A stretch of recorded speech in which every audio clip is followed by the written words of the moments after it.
નમસ્કાર દર્શક મિત્રો, હું શ્વેતા કહાર હેડલાઇન ન્યૂઝના બુલેટિનમાં આપનું હાર્દિક સ્વાગત કરું છું। સમાચારની શરૂઆત કરતા પહેલા એક નજર મુખ્ય સમાચાર પર। રાધનપુર જલારામ હોલ ખાતે ભારતીય જનતા પાર્ટીના કાર્યકર્તાની યોજાઈ શહેર કારોબારીની બેઠક। નેત્રંગ ખાતે કેજરીવાલ અને ભગવંત માનની હાજરીમાં ચૈતર વસાવાના સમર્થનની યોજાઈ સભા। આરઆર સેલ ભુજની ટીમે રેડ કરી ઝડપી પાડ્યો શંકાસ્પદ ખાતરનો જથ્થો। થરાદના બુઢનપુર નજીક સર્વિસ રોડ વચ્ચે વીજ થાંભલાઓના તાર કન્ટેનરને અડે તેવી સર્જાઈ પરિસ્થિતિ। વડોદરા ખાતે સત્ય સરિતા ચેરિટેબલ સેવા ટ્રસ્ટ અને કૃષ્ણા કથક કેન્દ્રના સંયુક્ત ઉપક્રમે યોજાયો નૃત્ય કે રંગ ત્યોહાર કે સંગ કાર્યક્રમ। તો હવે જોઈએ વિગતવાર સમાચાર। રાધનપુર જલારામ હોલ ખાતે ભારતીય જનતા પાર્ટીના કાર્યકર્તાની શહેર કારોબારી બેઠક યોજાઈ, જેમાં રાધનપુર શહેર કાર્યકારી પ્રમુખ જસુભાઈ રાવલની નિમણૂક કરવામાં આવી। પાટણ જિલ્લાના રાધનપુર ખાતે આવેલા જલારામ હોલ ખાતે ભારતીય જનતા પાર્ટીના કાર્યકર્તાની રાધનપુર શહેરની કારોબારીની મીટિંગ યોજાઈ, જેમાં રાધનપુર વિધાનસભાના ધારાસભ્ય શ્રી લવિંગજી સોલંકી અને ભારતીય જનતા પાર્ટીના કાર્યકર્તાઓ ઉપસ્થિત રહ્યા હતા તથા કાર્યકર્તાની ઉપસ્થિતિમાં આવનાર લોકસભાની ચૂંટણીને લઈને કાર્યકરોને કામે લાગી જવા માટે આહવાન કરવામાં આવ્યું। સંગઠનના હોદ્દેદારો દ્વારા આ પ્રસંગે રાધનપુર શહેર ભારતીય જનતા પાર્ટીના કાર્યકર્તાઓ હાજર રહ્યા હતા। ભારતીય જનતા પાર્ટી રાધનપુર શહેરની કારોબારી બેઠક આ વિસ્તારના લોકપ્રિય ધારાસભ્ય આદરણીય લવિંગજીભાઈ ઠાકોરની ઉપસ્થિતિમાં યોજાઈ। કારોબારી રાષ્ટ્રીય લેવલે થતી હોય છે અને એ મુદ્દાઓ પ્રાંત કક્ષાએ, જિલ્લા કક્ષાએ અને પછી મંડળ કક્ષા સુધી પહોંચતા હોય છે। રાષ્ટ્રીય લેવલે જે કંઈ મુદ્દાઓ નક્કી થયા હોય એ છેક મંડળ સુધી પહોંચાડવા માટે આ કારોબારીનું આયોજન થતું હોય છે। આજે આ કારોબારીમાં અપેક્ષિત કાર્યકર્તાઓ આ બેઠકમાં આવ્યા અને જે કંઈ ઉપરથી કાર્યક્રમો આવ્યા હતા એ એમના ધ્યાન પર મૂકવાનો પ્રયત્ન કર્યો છે। અને બીજું એક આમંત્રણ પણ આપ્યું તો 500 વર્ષ પછી ભગવાન રામ અયોધ્યામાં પોતાના ભવનમાં પોતાની જન્મભૂમિમાં બિરાજમાન થવાના છે, તો આ ઐતિહાસિક ઘટના છે। એટલે આ ઉત્સવને દરેક નાગરિક, દરેક કાર્યકર્તા, દરેક વ્યક્તિ, દરેક સમાજ આ ઉત્સવ ખૂબ ઉત્સાહથી ઉજવે, કારણ કે આ લાભ આ જીવન માટે, દરેક વ્યક્તિ માટે ખૂબ મોટો લાભ કહેવાય। કારણ કે દુનિયામાં કેટલાય લોકો આવ્યા, કેટલા લોકો જતા રહ્યા, 500 વર્ષ સુધી ભગવાનના અયોધ્યામાં ન જોઈ શક્યા, પણ આ બધા નસીબદાર છે આજની પેઢી, આજનો યુગ, આજના માણસો, આજના ભાજપના કાર્યકર્તાઓ કે મોદી સાહેબની દેશના પ્રધાનમંત્રી બન્યા અને 500 વર્ષ પછી અયોધ્યામાં ગગનચુંબી મંદિર બન્યું અને 22 તારીખે ભગવાન રામ એ અયોધ્યામાં પ્રાણ પ્રતિષ્ઠા મહોત્સવ એટલે મંદિરમાં બિરાજમાન થવાના હતા। તો ગામના શહેરના અમારા કાર્યકર્તાઓને વિનંતી પણ કરી અને આમંત્રણ આપ્યું કે ભાઈ એ દિવસે દિવાળી જેવું વાતાવરણ થાય, દરેક ઘરે દીવા થાય, આતિશબાજી થાય, લોકો નવા કપડાં પહેરે અને દિવાળીની જેમ એકબીજાને રામ રામ કહી અને શુભેચ્છા પાઠવે।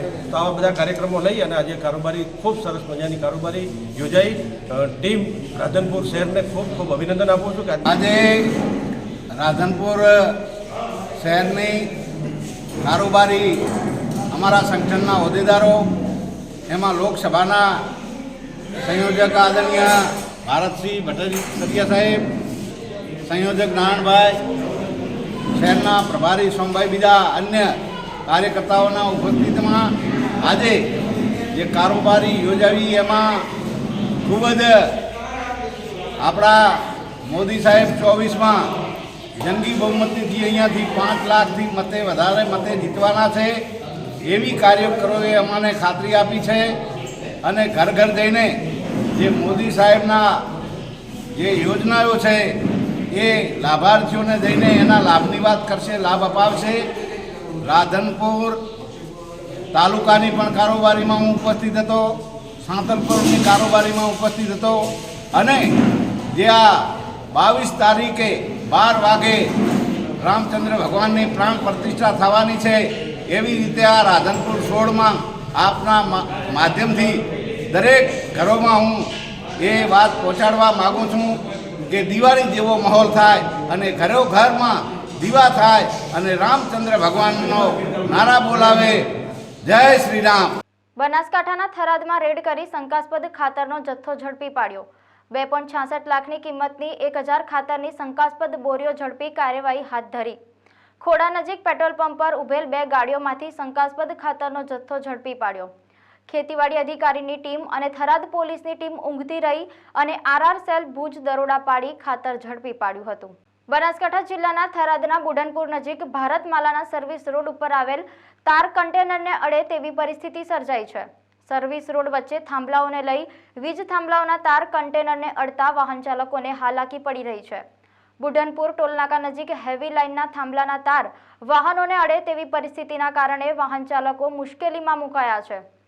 અવારનવાર ખેડૂતોના ટેન્કરો મોટા વાહનો તાર નીચે થઈને મજબૂરન નીકળવું પડે તેવી પરિસ્થિતિનું નિર્માણ થયું છે। त्वरित सर्विस रोड ઉપરના તારને હાઈટ આપવા વાહન ચાલકોની માંગણી છે। मैं सत्यनारायण गुजर, मैं बाड़मेर से आ रहा था। वहाँ पीछे जहाँ से मैं चढ़ा वहाँ पे कोई डायवर्सन दिया नहीं ऊपर नीचे आने के लिए। और हम इधर आ गए ये सर्विस रोड पे, डीजल लवाखा है सर्विस रोड पे। ये कहाँ का रोड है? ये अपने इधर सुई गांव जा रहा है, थर्राद के से पहले। हाँ, तो क्या दिक्कत क्या हो रही है? इधर लाइट का तार अड़ रहे हैं तो हमारे को निकलने में परेशानी हो रही है। ना किसी को हमारे ने बोला इधर का भी वायर अड़ेंगे तार। आपने किसी को बोला कि तार क्यों रखे? नहीं, किसी ने भी नहीं बोला हमारे को। थराद लोकेशन में ये हुए हैं, वहाँ बैरियल नहीं रखे हैं, हम सर्विस रोड पे आ गए हैं, हमारे को कोई रुकाया नहीं है। या भी यहाँ तार हट रहे हैं लाइट में आके, तो हमारे को दिक्कत आ रही है निकलने के लिए। हम हमारे को कोई रास्ता नहीं मिल रहा, हम कहाँ से नहीं रहे। क्या नाम है आपका? नाम रामधन है जी। कहाँ जा रहे हो? कहाँ से कहाँ जा रहे हो? सोई गाँव जा रहे हैं। ડેડિયાપાડાના આમ આદમી પાર્ટીના ધારાસભ્ય ચૈતર વસાવા હાલમાં જ્યારે જેલમાં છે ત્યારે તેઓના સમર્થનમાં આમ આદમી પાર્ટી મેદાનમાં ઉતરી છે, જેના ભાગરૂપે નેત્રંગ ખાતે દિલ્હીના મુખ્યમંત્રી અરવિંદ કેજરીવાલ તેમજ પંજાબના મુખ્યમંત્રી ભગવંત માનની હાજરીમાં ચૈતર વસાવાના સમર્થકોમાં વિશાળ જનસભામાં યોજવામાં આવી। આ સભામાં પંજાબના સીએમ ભગવંત માને કેન્દ્ર સરકાર પર આક્ષેપ કરતા કહ્યું હતું કે કેન્દ્ર સરકાર દેશ પોતાની માલિકીનું હોય તેમ કેન્દ્ર સરકાર સિવાય કોઈપણ ચૂંટાયેલા સરકારના સારા કાર્યને બિરદાવવા કરતા એ કાર્ય કરનારા લોકો પર કેસો કરીને અટકાવવામાં આવી રહ્યા છે। બાદ દિલ્હીના સીએમ અરવિંદ કેજરીવાલે પણ વર્તમાન સરકાર પર આક્ષેપ કર્યા હતા કે આમ આદમી પાર્ટીના ડેડિયાપાડાના ધારાસભ્યથી વર્તમાન સરકારને બીક લાગી રહી છે, પણ ચૈતર વસાવા અને આમ આદમી પાર્ટી વર્તમાન સરકાર સામે નહીં ઝૂકે અને આવનાર લોકસભાની ચૂંટણીમાં ચૈતર વસાવા લોકસભાની ચૂંટણીમાં ઝંપલાવશે તેમ જણાવ્યું હતું। નમસ્કાર, હું વિપુલ સોહાગિયા, કોર્પોરેટર સુરત મહાનગરપાલિકા, યોગી ચોક વિસ્તાર, આમ આદમી પાર્ટી। આજે નેત્રંગ ખાતે અહીંના લોકપ્રિય ધારાસભ્ય ભાઈ શ્રી ચૈતર વસાવાના જનસમર્થનમાં દિલ્હીના મુખ્યમંત્રી શ્રી અરવિંદ કેજરીવાલ અને પંજાબના મુખ્યમંત્રી શ્રી ભગવંત માન સાહેબ એમને સમર્થન આપવા માટે એમના સમર્થનમાં અહીંયા પધાર્યા હતા અને જે અહીંયા સભા રાખવામાં આવી હતી એમાં ખૂબ મોટી સંખ્યામાં લોકો જોડાયા હતા। એમને સમર્થન આપવા માટે આજુબાજુના વિસ્તારમાંથી, આજુબાજુના ગામડામાંથી ખૂબ બહોળી સંખ્યામાં લોકો જોડાયા હતા અને આ સભામાં દિલ્હીના મુખ્યમંત્રી માનનીય શ્રી અરવિંદ કેજરીવાલ સાહેબે જાહેર કર્યું કે ભરૂચ લોકસભાની સીટ ચૈતરભાઈ વસાવા લડશે અને લોકો ખૂબ મોટી સંખ્યામાં મતદાન કરીને ખૂબ મોટું સમર્થન આપીને એમને એક એક વ્યક્તિ એમને જીતાડવા માટે લાગી જશે અને જે ગુજરાતની જે આ ભરૂચ લોકસભા બેઠક છે એ ચૈતરભાઈ વસાવાને જીતાડીને આ જે એમની ઉપર ખોટા કેસ કરવામાં આવે છે, ખોટી રીતે એમને હેરાન કરવામાં આવી રહ્યા છે, એમને ખોટી રીતે જેલમાં પૂરવામાં આવે છે, એમનો બદલો લેવામાં આવશે। એમને જીતાડીને આ લોકો જે ભાજપના જે તાનાશાહો છે એમને બતાવી દેવામાં આવશે કે અહીંના જે લોકો છે એ ચૈતરભાઈના સમર્થનમાં છે, એમને ખૂબ સપોર્ટ કરે છે અને એમને આ જે ભરૂચ લોકસભાની સીટ છે એ જીતાડીને એમને સમર્થન આપવા માટેની આજે આ સભામાં અરવિંદ કેજરીવાલ શ્રીએ હાકલ કરી છે। આ ભરૂચ લોકસભામાં લગભગ 6-7 ટર્મથી મનસુખભાઈ વસાવા લડે છે અને જીતે છે, પરંતુ જે રીતે આ લોકો તાનાશાહી ચલાવી રહ્યા છે અને જે રીતે હવે આ જે યુવા ધારાસભ્ય ચૈતરભાઈ વસાવા અહીંયા જે લોકોનું સમર્થન મેળવી રહ્યા છે એ જોતા એવું લાગી રહ્યું છે કે મનસુખભાઈ વસાવાનો કોઈ ક્લાસ નથી। કાયદો કાયદાની રીતે કામ કરે, પણ તમે લોકો જે કાયદાને ખરીદીને કાયદાને તમે જે દુરુપયોગ કરો છો એ રીતે જે આ રીતે ચૈતરભાઈ વસાવાને ખોટી રીતે કેસ કરીને ખોટા જે જેલમાં ફસાવ્યા છે એ તમે કાયદાનો દુરુપયોગ કરો છો। કાયદો કાયદાની રીતે કામ કરે, પરંતુ ખોટી રીતે કાયદાનો દુરુપયોગ આ જે હિટલર સરકાર છે, ભાજપ સરકાર છે, તાનાશાહો છે એ કાયદાનો ખોટો દુરુપયોગ કરી રહ્યા છે। મારું નામ એડવોકેટ મોનાલ હીરપરા છે અને હું સુરત મહાનગરપાલિકાની કાઉન્સિલર છું અને હાલ આજ અમે લોકો નેત્રંગ એટલે કે દેડિયાપાડામાં અમે લોકો આજે ચૈતર વસાવાના જનસભામાં અમે લોકો એમને સમર્થન આપવા હાજર રહ્યા છે. ખાસ કરીને આજે જે ભાજપની તાનાશાહીને લઈને જે 2 મહિના થયા ચેતર વસાવા જેલમાં છે, આજે એના સમર્થન અને એમના પરિવારના સમર્થન માટે આજે દિલ્હીના મુખ્યમંત્રી એવા કેજરીવાલજી અને પંજાબના મુખ્યમંત્રી એવા આપણા ભગવત માનસિંહ જ્યારે હાજર રહ્યા છે, ત્યારે અમને ખૂબ એવું આશા છે કે અમે જલ્દીથી જલ્દી ચેતરભાઈ વસાવાને અમે જેલથી મુક્ત કરશું. અને હાલ આજે જ્યારે અરવિંદ કેજરીવાલે જાહેર કર્યું છે કે ભરૂચની લોકસભામાંથી જ્યારે આપણા વસાવા સાહેબ લડશે, ત્યારે અમને ચોક્કસથી અમને આશા છે કે આ જેમના સમર્થનના જે એની પબ્લિક છે એને જરૂરથી જીતાડશે અને આ તાનાશાહી લડી અને અમે અવશ્યથી જીતીશું. જી, મારું નામ સાકરિયા પાયલ છે. સુરત મહાનગરપાલિકામાં વિરોધ પક્ષ નેતા છું. અને આજે મારી સાથે સુરતની આમ આદમી પાર્ટીમાંથી ચૂંટાયેલી પાંખ એટલે કે આમ આદમી પાર્ટીના તમામ નગરસેવકો સાથે આજે અમે ચેતરભાઈના સમર્થનમાં આજે જે જનસભા હતી નેત્રંગમાં, ત્યાં અમે એમને સમર્થન આપવા માટે આવ્યા હતા. અને આજે આમ આદમી પાર્ટીના સંયોજક શ્રી એવા અરવિંદ કેજરીવાલજી અને પંજાબના જે મુખ્યમંત્રી છે ભગવત માનજી, એ પણ એમના સમર્થનમાં આજે જાહેર જનસભાનું સંબોધન કર્યું હતું. અને આવનારી જે લોકસભાની ચૂંટણીઓ જે નજીક આવી રહી છે, તો એમાં ચેતરભાઈ વસાવા ઉમેદવારી કરશે અને લોકસભાની સીટ ઉપરથી લડશે, એમની પણ જાહેરાત માનનીય અરવિંદ કેજરીવાલજીએ કરી છે. અને આજે ખૂબ મોટી સંખ્યામાં અહીંના લોકો, અહીંના આદિવાસી સમાજ ખૂબ મોટી સંખ્યામાં આવ્યા હતા, જે બદલ અમે સૌનો આભાર માનીએ છીએ. અને સાથે સાથે એક આશા અને અપેક્ષા રાખીએ છીએ કે આવનારી જે ચૂંટણી છે એમાં ચેતરભાઈ વસાવા ખૂબ જંગી બહુમતીથી જીતે અને ભારતીય જનતા પાર્ટીના તમામ ઉમેદવારોની ડિપોઝિટ પણ જાય એવી આશા રાખીએ છીએ. પાટણના હારીજ જલારામ મંદિર ખાતે રવિવારના રોજ વઢિયાર પંથકના 185થી વધુ ગામના લોહાણા પરિવાર કે જે હાલ સમગ્ર દેશમાં જુદા જુદા શહેરોમાં સ્થાયી થયા છે, તેવા સમગ્ર વઢિયારી લોહાણા પરિવારો પોતાની સંસ્કૃતિ, વતનની વાતોને તરોતાજા કરવા માટે વઢિયાર વંદના સાથે સ્નેહ મિલનનું ભવ્ય આયોજન કરવામાં આવ્યું હતું. હારીજ ખાતે આયોજિત આ કાર્યક્રમમાં ઉપસ્થિત રહેલા જાનકીદાસ બાપુએ પોતાના આશીર્વાદ પાઠવતા જણાવ્યું હતું કે સમાજ ભેગો થવો સારી બાબત છે, પણ ભેગા થયા પછી સમાજે ભેગા રહેવું ખૂબ જરૂરી હોવાનું જણાવ્યું હતું. તથા પ્રમુખ હિતેશભાઈ ઠક્કરે જણાવ્યું કે સમાજને ઉન્નતિ તરફ લઈ જવા આરોગ્ય અને શિક્ષણને પ્રાધાન્ય આપવું પડશે, તો જ સમાજ પ્રગતિ કરશે. વઢિયારની બહેનો માટે પરંપરાગત લગ્ન ગીત સ્પર્ધા, બ્લડ ડોનેશન કેમ્પ, અંગદાન સંકલ્પ પત્ર સહિતનું સુંદર આયોજન કરવામાં આવ્યું હતું. પ્રદેશને વઢિયાર નામથી ઓળખાય છે, એ પ્રદેશના સૌ રઘુવંશી ભાઈઓ એક સમાજની ભાવના પ્રગટાવવા માટે, પરસ્પર આવકારવા માટે સ્નેહ મિલનના કાર્યક્રમ માધ્યમથી સૌ આજે મળ્યા છે.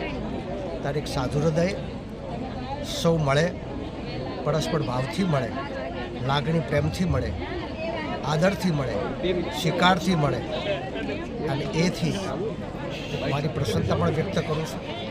આજ સૌનો ઉત્સાહ જોયો, સૌનો આનંદ જોયો, એ આનંદથી ફરી મારી પ્રસન્નતા વ્યક્ત કરું છું. ઘણું બધું આની સાથે જોડાયેલું હોય છે. સમાજ સંગઠિત બને, વિચાર આદાન પ્રદાન થાય અને એ રીતે એક ભવિષ્યમાં શું કરી શકાય એવા વિચારનું પણ આ સાથે વાવેતર થાય છે. આજે જે રીતે વઢિયાર સમાજના સૌ વડીલોએ, યુવાનોએ સંગઠન કર્યું છે, ત્યારે ફરી મારી પ્રસન્નતા. વિશેષ તો આ દિવસે અનેક પત્રકાર મિત્રો પણ આ કાર્યક્રમમાં ઉપસ્થિત રહ્યા છે અને સારું કાર્યક્રમનું જે પ્રદર્શન છે એ સૌને ઘર સુધી પહોંચે એટલા માટે પ્રયત્ન કર્યો છે. ત્યારે એમના પ્રયાસને પણ હું સ્વીકારું છું. આજ મારે વિશેષ આનંદ વ્યક્ત એ કરવો છે કે આવતી 22મી જાન્યુઆરીએ આપણે ભગવાન હિન્દુ સમાજનું ગૌરવ અને હજારો વર્ષોથી જે પ્રશ્ન અટવાયો હતો, જ્યાં ભગવાન રામની મંદિરનું પ્રાણ પ્રતિષ્ઠા ઉત્સવ ઉજવાઈ રહ્યો છે, સારે ભારતભર દુનિયામાં જેનો ઉત્સવને સ્વીકારાઈ રહ્યો છે, એ ખુશી વ્યક્ત હું આજે મારી પણ કરી રહ્યો છું. એવા પાવન પ્રસંગે એક સાધુ તરીકે, એક રવિભાન પરંપરાના સંત તરીકે મને પણ નિમંત્રણ આપવામાં આવ્યું છે. ત્યારે આપ સૌ વતી હું ભગવાનના ચરણમાં પ્રાર્થના કરીશ, વઢિયાર પંથક અને સૌ કોઈ માટે ભગવાન રામની કૃપા વરસે, સુખ શાંતિ સૌને મળે એવી પ્રાર્થના પણ કરીશ. અને સૌને આ મંગલ કામના સાથે સૌને મારા પ્રણામ. સત્ય સરિતા ચેરિટેબલ સેવા ટ્રસ્ટ અને કૃષ્ણા કથક કેન્દ્રના સંયુક્ત ઉપક્રમે નૃત્ય કે રંગ ત્યોહાર કે સંગ કાર્યક્રમનું આયોજન 6 જાન્યુઆરી 2024ના રોજ બરોડા હાઈસ્કૂલ અલકાપુરી ખાતે કરવામાં આવ્યું. આ કાર્યક્રમમાં વિદ્યાર્થીઓએ ભારતીય તહેવારો અને તેની સંસ્કૃતિને ઉજાગર કરતા નૃત્યો પ્રસ્તુત કર્યા હતા, જેમાં રાધાકૃષ્ણની હોલી, ગીતા ઉપદેશ, રામ ભજન, શિવ સ્તુતિ પર આધારિત કથક નૃત્યનું પ્રદર્શન કરવામાં આવ્યું હતું. દ્વિદિવસીય કાર્યક્રમમાં 7 જાન્યુઆરીએ નૃત્ય નાટિકા શિવ શક્તિ તથા સામાજિક રમૂજી નાટકનું મંચન કરવામાં આવ્યું, જેનું દિગ્દર્શન સ્ટુડિયો ઇમેજિનેરિયાના સંચાલક શ્રી વૈભવ સોની દ્વારા કરવામાં આવ્યું હતું. ઉપરોક્ત સંસ્થા વાસના રોડ, વડોદરા ખાતે કાર્યરત છે. ઉપરાંત કૃષ્ણા કથક કેન્દ્રના સંચાલિકા જિગ્નિશા વૈદ્ય વાસના વાઘોડિયા, અટલાદરા, કારેલીબાગ તથા ન્યૂ VIP રોડ ખાતે કથક નૃત્ય વર્ગોમાં 150થી વધુ વિદ્યાર્થીઓને તાલીમ આપી રહ્યા છે. સમાચાર સમાપ્ત કરતા પહેલા એક નજર મુખ્ય સમાચાર પર. રાધનપુર જલારામ હોલ ખાતે ભારતીય જનતા પાર્ટીના કાર્યકર્તાની યોજાઈ શહેર કારોબારીની બેઠક. નેત્રંગ ખાતે કેજરીવાલ અને ભગવંત માનની હાજરીમાં ચૈતર વસાવાના સમર્થનની યોજાઈ સભા. RR સેલ ભુજની ટીમે રેડ કરી ઝડપી પાડ્યો શંકાસ્પદ ખાતરનો જથ્થો. થરાદના બુઢનપુર નજીક સર્વિસ રોડ વચ્ચે વીજ થાંભલાઓના તાર કન્ટેનરને અડે તેવી સર્જાઈ પરિસ્થિતિ. વડોદરા ખાતે સત્ય સરિતા ચેરિટેબલ સેવા ટ્રસ્ટ અને કૃષ્ણા કથક કેન્દ્રના સંયુક્ત ઉપક્રમે યોજાયો નૃત્ય કે રંગ ત્યોહાર કે સંગ કાર્યક્રમ. આ હતા આજના સમાચાર. કાલે ફરી મળીશું નવા સમાચાર સાથે. ત્યાં સુધી હેડલાઇન ન્યૂઝની સમગ્ર ટીમને રજા આપશો. નમસ્કાર.